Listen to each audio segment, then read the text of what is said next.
I remember something as being classic, it's because it stays in my mind. It doesn't matter how old I am, but the memory always lives on, so it makes it classic that I still have the same memory, and it plays a picture instantly whenever I see an object, or maybe hear a sound or a song that relates to it, and then I know that this is it, you know, it'll always be there. It's classic. My first classic is, I wouldn't say it as much hip-hop music, but the first hip-hop music group that I listened to was Lost Boys, and my favorite song from them is Me and My Crazy World, about this guy telling us about him being in love with two women, doesn't know which one to pick. And because I grew up in a household where it was my older brother and my cousin, so it was mainly boys.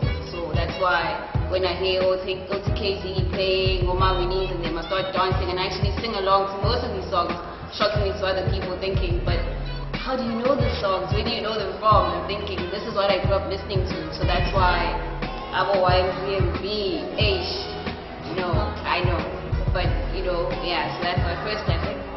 My second classic is a book I read in grade 9, which is by Daniel Steele. It's Second Chance. It's about a very hardworking, driven woman, Fiona. She's a top editor in a magazine.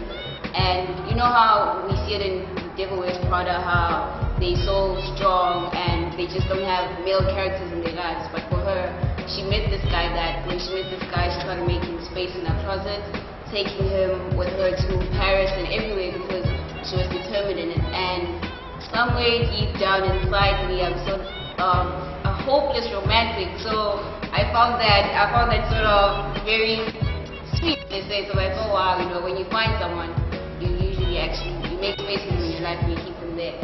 So yeah, and my third classic, I think, would be the I wouldn't say new age culture, but the way black people express themselves in terms of their dressing, their hairstyles, their colors, everything.